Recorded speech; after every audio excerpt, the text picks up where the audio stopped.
Okay, please begin. We're ready. Everyone's seen the stewardship theme this year. Do this in remembrance of me.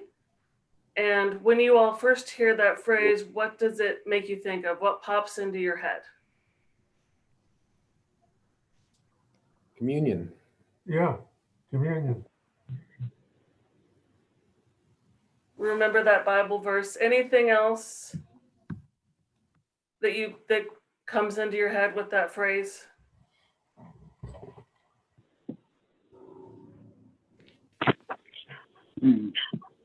Well, I suppose the total ministry of Jesus in remembrance of me and what I did, and so on. Mm-hmm.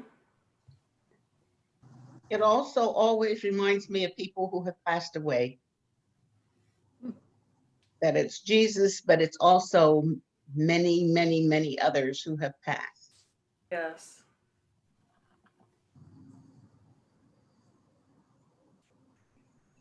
I know there's just a few of us here.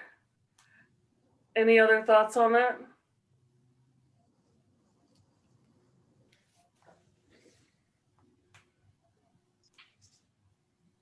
I think everyone is right. All of those apply to do this in remembrance of me.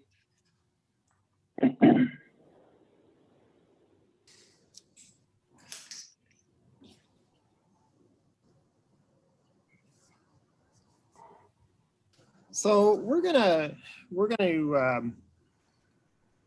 get into the nuts and bolts of stewardship later in the session here, but actually opened with that question because we want to do just a little bit of exploring as to why stewardship is a little bit different than paying your taxes or your community pool fees or anything like that, which are those are also activities where what you get earn is somewhat separated from what you give. But stewardship separation is a lot more, even though obviously we receive tremendous benefits from being in the community of the church. I'm going to approach this from this more of a mystic standpoint here. I'm going to be quoting John. So we obviously have a tradition in the Episcopal Church of many views, and so if you're a Calvinist and you want to throw Romans at me at the end of my talk, I'll give you a chance to do that. But in particular, I want to take John literally on a few verses, and I realize that you shouldn't take John literally. Okay, I'm not suggesting that's the way to read John, but let's just as a thought experiment go ahead and take some of his verses at absolute face value and see where that leads us. The first is one that I think most of us have heard before. It's epistle, 1 John 4:16, where it simply says, God is love.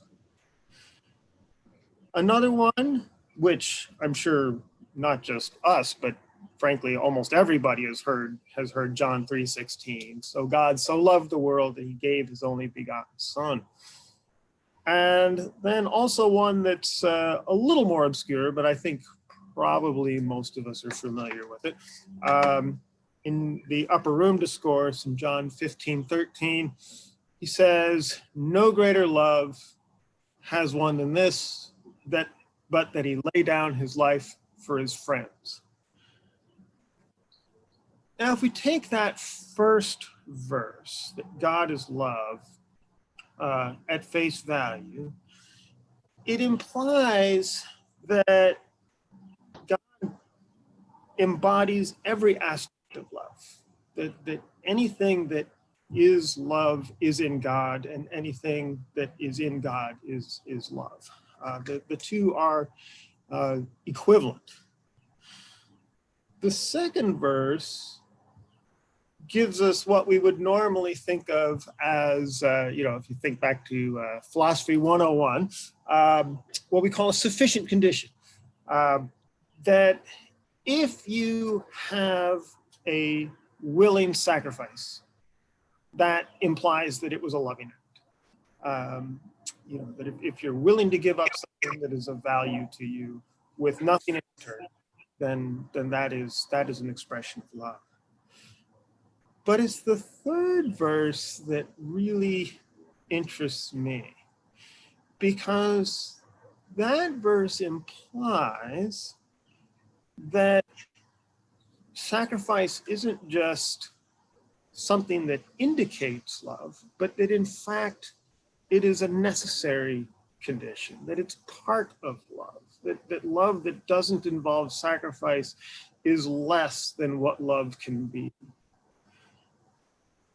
And when we look at creation, you can, it's a whole huge, deep theology of, why did God create the world at all? Okay, I'm not even going to go there. But why did he create this world? Why did he create this world that was prone to fall into decay and had to be redeemed? Why not create a world where that wouldn't happen? But if God is love and sacrifice is necessary for love, then the only way that God can fully realize himself is to create a world that is in need of redemption, so that God can sacrifice. So when you look at it through that lens, Calvary becomes a two-way street. We obviously need the redemption of Jesus, but likewise, Jesus needed to redeem. It was in his very nature to give himself up, getting nothing in return. True love with and that is why stewardship is different from obligation. Yes, you can go back into Leviticus and you can find the obligation of paying the tithe, and God talked to Moses about that, and all that is there. But there's more to it. It is our opportunity to give something with nothing in return. And when we look at the verse, do this in remembrance of me, as everybody immediately jumped on, the first thing that comes to mind is the Eucharist, because that is where we say it in church every week. That has been our traditional interpretation of the verse, that when we say do this in remembrance of me, it means do the Eucharist in remembrance of Christ. And I'm certainly not suggesting that's wrong. But again, what if we interpret that verse entirely literally? This is my body broken for you. Do this in remembrance of me. This is my blood poured out for you. Do this in remembrance of me. The this is not the Eucharist. The this is the broken body. The this is the blood that is poured out. So I think what Christ is saying, again, we have to be careful about taking metaphorical verses too literally. I get that. But what he's saying is, do something completely unselfish in remembrance of me. Do something that involves sacrifice in remembrance of me. Be love in remembrance of me. I want to just let that sit for a minute or so, because it is a somewhat different take. And then I want us to talk about it. But before we jump in, if we could just take a little bit to think about what Christ is really asking there.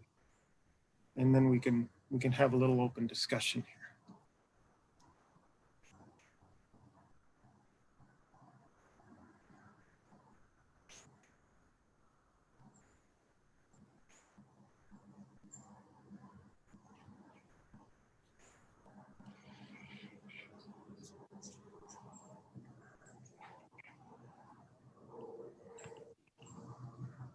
So I'll open it to thoughts. What does anything I've said either change your attitude on what stewardship means, or would you like to present a different view? I as I said at the outset, one of the things I enjoy about our faith tradition is that we are willing to not only endure but encourage competing views.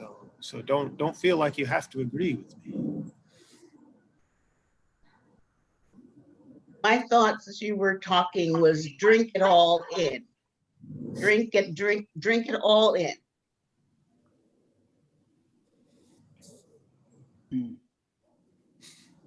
Also, what you suggested earlier about sacrifice being an inevitable part of love, I think even if you look at it in a worldly context, anything that we put effort into, anything that we put resources into, we tend to feel more ownership of, more connection to. I think that's applicable in spiritual terms too.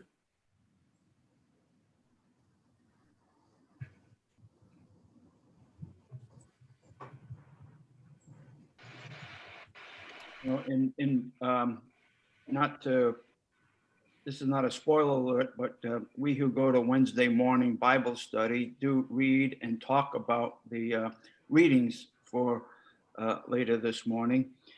And what your sharing, Eric, connected me to those readings in several levels. And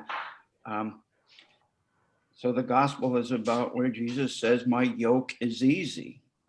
And we had a long discussion on that in Bible study and a lot of good sharing. And it's hard to understand Jesus's yoke being easy. And I think taking the, do this in remembrance of me to the cross, to the sacrifice of the cross, at one level, really appears hard. That's not easy. And I can't get through that. But I'm being told week in and day out from the gospel that if I can get through that, it's easy.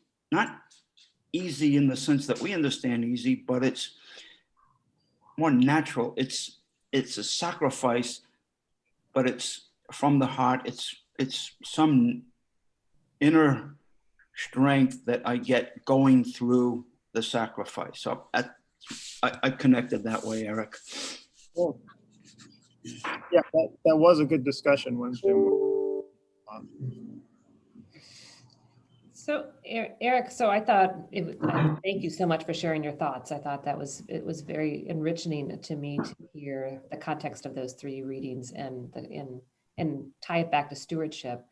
Some of the other things that I've been reading recently really talks to the fact that those who have much, those who have many, have more difficulty, aligning with their faith and believing and things like that, because oftentimes the lessons, things like that, do not resonate or do not connect with them as well.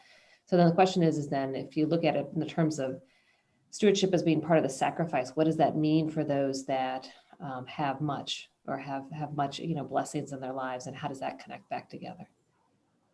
So I don't know. It's a jumble of thoughts this morning. Yeah, no, I totally understand what you're saying. And I remember, being in grad school and thinking, it'll be so much easier to tithe when I have a decent income. And now it's actually harder. So it just, you'd think it would be easier to share when you have more, but no, it starts to get in the way. It actually makes it harder. That reminds me of in the churches that I've attended, I've generally signed up for the stewardship committee because I find that people that don't understand what they're saying when they say, oh, well, let's just have everyone else raise their contribution 10%. And some people are giving all that they can possibly give. And that some people have to feel invited to come, whether they can give anything at all. And it is very difficult, I think, when you have, and the 10% is not going to hurt you financially, you're still going to be able to eat. Yeah. What it means for some people who really, that's going to hurt them. And part of stewardship is opening your mind past yourself. And I've been on stewardship committees to give that speech over and over because people just don't understand. Oh, we need such and so, why don't we just up the contribution, you know? And I know I wrote on my little letter that you sent, please do not list names of people who have contributed to the church. Don't do that. Because some people who want to come to the church but cannot give a dime don't come. And so I think that we need to consider stewardship broad-based and not just me and my friends. Yeah, and I definitely agree with your central point that we need to be an open, welcoming fellowship regardless. There's no question about that. You do bring up another point that I don't know that we want to belabor it in this forum, but I will certainly acknowledge it, about the listing of the people who give. That was somewhat controversial last year, that some people thought it was fine and other people did not. This year, we have definitely said we will not list anybody without their consent, nor will we imply that it's a complete list. But it's a position upon which reasonable people will disagree, and I hear what you're saying. I absolutely hear what you're saying.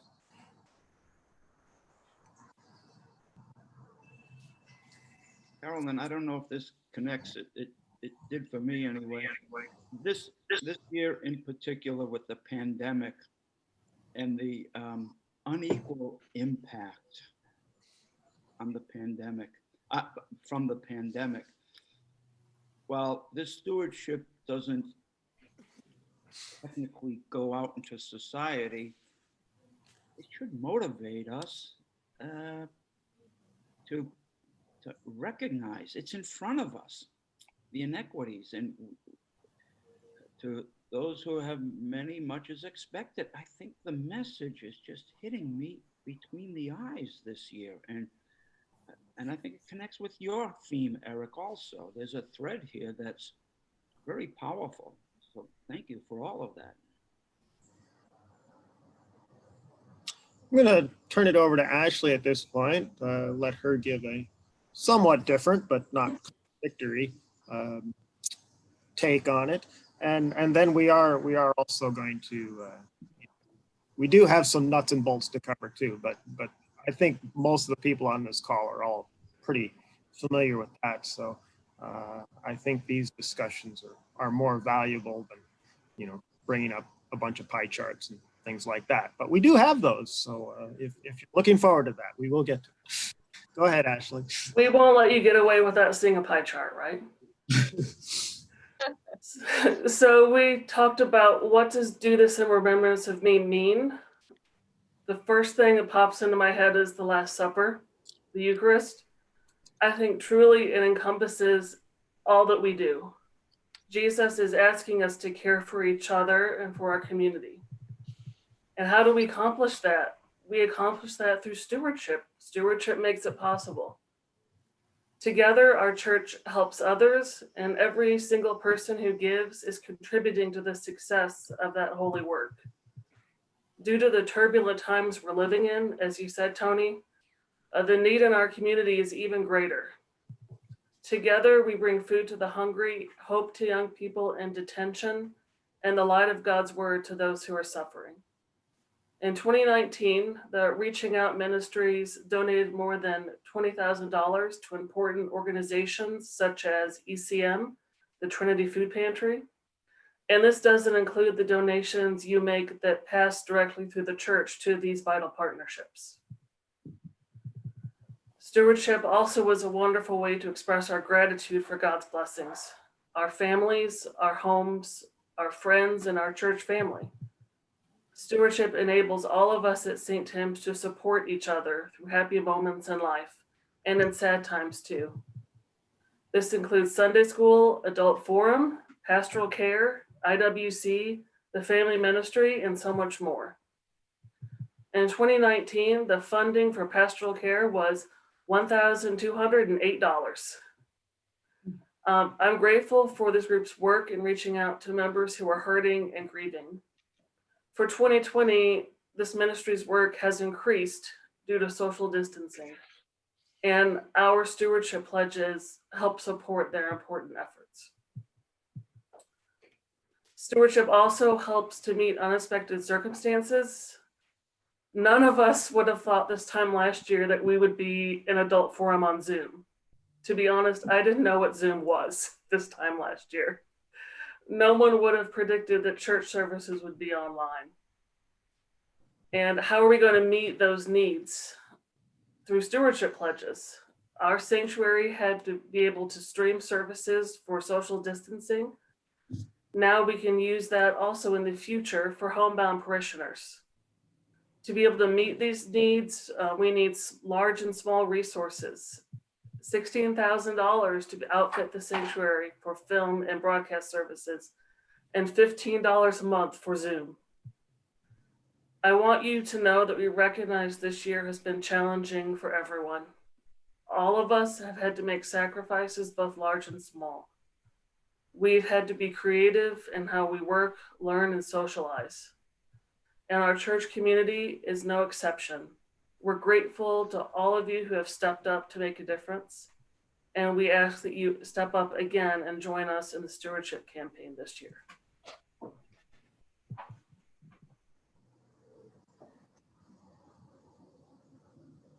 If anyone has any thoughts, let me know.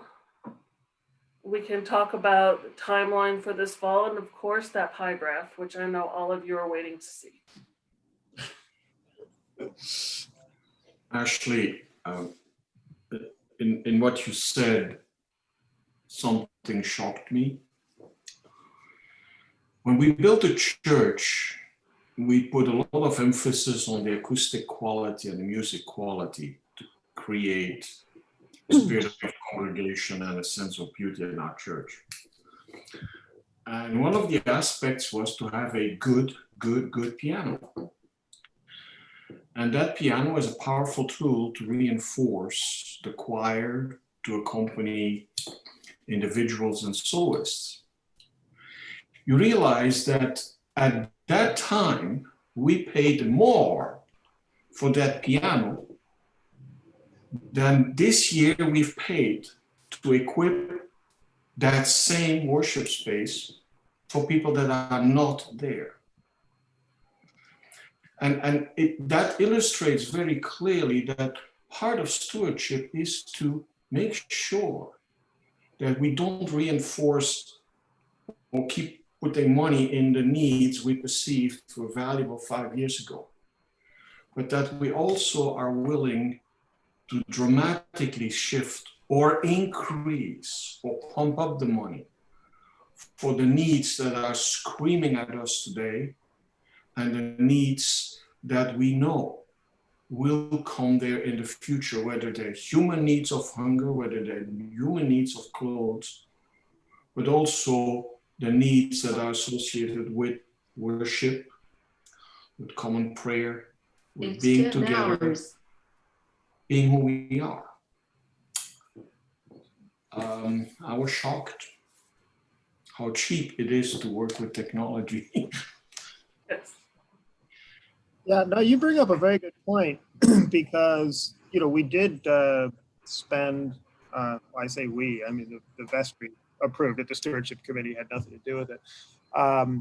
But after the first remote service, it became very obvious that we could not even come close to duplicating the experience of being there. And that did make some people think, we have a lot of parishioners who can't come every week. And some of them can't come at all, ever. And so this new AV system that is quite nice, by the way. I mean, what we're using now is not the final answer. It's still being installed, but it really will allow people, not just during the pandemic, which will go away someday, but just going forward, it will allow people to participate in the service in a much more meaningful way, because they will hear the choir, they will hear the piano, they will hear people, not just the people on the microphone, but they'll hear the congregation. And it will be a much fuller experience than anything we've been able to do before. And so, yeah, sometimes it takes something like this to get us to see that, oh, that actually would be money very well spent. Obviously, the first concern right now has to be for the people who are, literally wondering what they're going to eat next week because they're out of work. And, a whole bunch of people rolled off of unemployment benefits this week. And over the next 2 months, there's going to be another 5 million people across the country that are going to lose their unemployment benefits. That's a scary number. And, we need to be thinking about that. But I think we also need to be thinking about how do we best share the message of Christ? And that in-church experience is such a big part of it.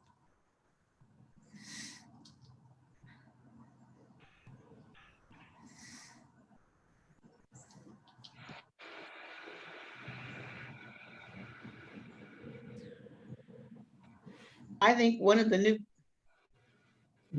Go ahead, Carolyn. I was just going to say, our silent prayer time that we're doing on Wednesdays is a wonderful thing. It's one of the additions to the church that I really enjoy and didn't think I would that much.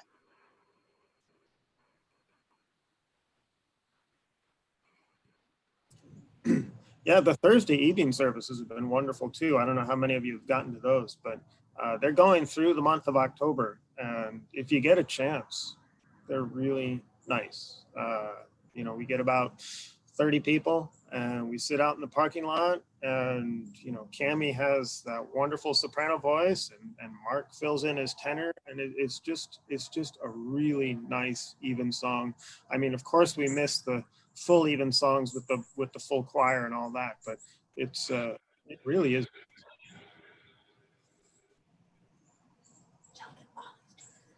Thank you, everyone. So this would normally be on a poster in the gathering space, but since we're gathering on Zoom, here's a report on the numbers. Average pledge, median pledge, total households that are pledging is 71%. You can see the breakout for income and expenses. This is also on the website, so please don't feel you need to be 3 inches from the screen like I would have to be able to read the breakout on the pie chart. One thing I want to share from our treasurers is pledges are 89, 90% of the church's budget. That other 10, 11% is rental income, which obviously we don't have right now, and the weekly plate, passed at offering, which of course we don't have right now. So pledges are very important. We've all gotten our pledge cards. If you would prefer to do it online, it's also available there. Don't have to be able to mail in anything. The end gathering is going to be October 25th. And since we are still going to be virtual. We'll figure out the best way for folks to be able to turn that in. No matter how you turn in your form, whether it's online, by mail, you drop it off, it's going to be blessed. And we appreciate everyone who pledges. Understanding that people may be in very different circumstances this year, so people can pledge what they're able. Also knowing things are uncertain, so if you pledge what you feel you can do now and 5 months from now your circumstances change, please let the church know. I don't want anyone to feel that you can't change your pledge. We don't even know what we're going to be doing for Thanksgiving this year, much less what next spring will be like. We'll take it one day at a time. Does anyone have any thoughts or questions about budget and pledging information?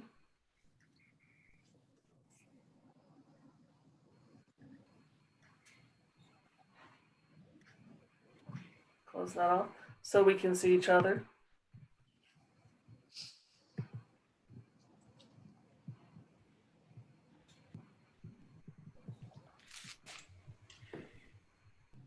Any other? Ashley, as someone new here, I see that figure of 71% of households pledge. Are there others that we consider to be members who give a gift, but who give generously, but who for one reason or another just like to have gifts given and not put it on the books as pledgers? And what percentage of our budget is that comes from, say, open plate gifts, I guess you might call it? I'd have to look back at last year's annual report, but I seem to recall that constitutes about 3-4%.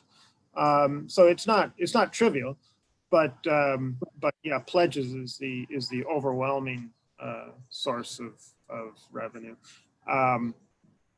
There are some folks who kind of step up when we have off the budget items. For example, when we had to do the mold remediation, which was very expensive, we did have a few parishioners that just said, you know what, we're gonna help out with that, and that was done outside of the budgeting process because it was an unanticipated expense. So that does happen, but we definitely, the finance committee and the vestry, assume that the pledges are a really close approximation of what the total revenue is going to be, and they definitely plan the expenses around that. Thank you.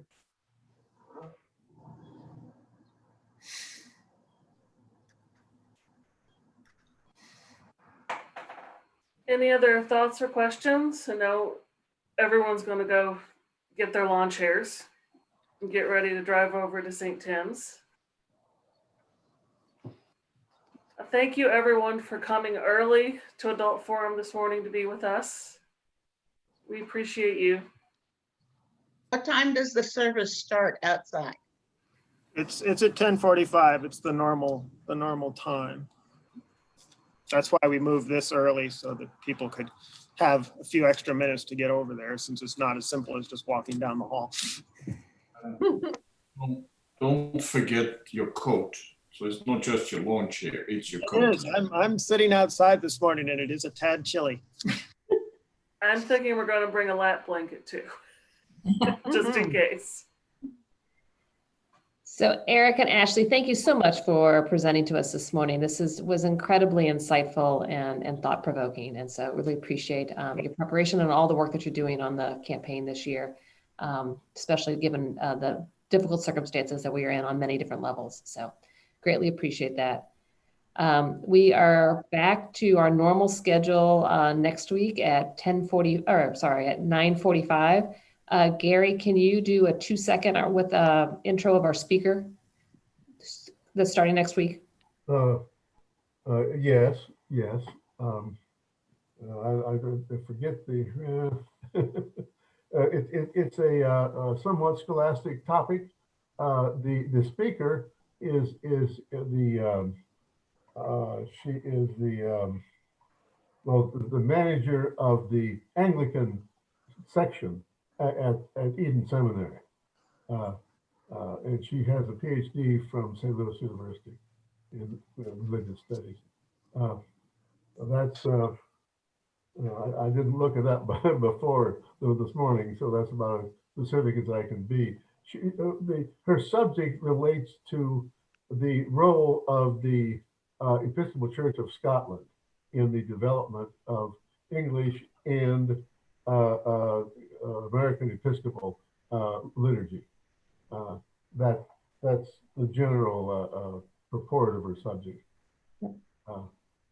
As you may remember, historically, the first bishop of the Episcopal Church in the United States, he went to Britain back in the 1700s, and they wouldn't, in the Church of England, they wouldn't ordain him.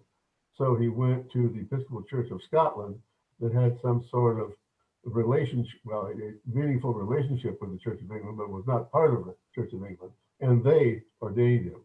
So the Episcopal Church of Scotland has a role in the history of the Episcopal Church. So that's a general outline. Yep. Ashley, did you say 9:45 or 10:45 next week?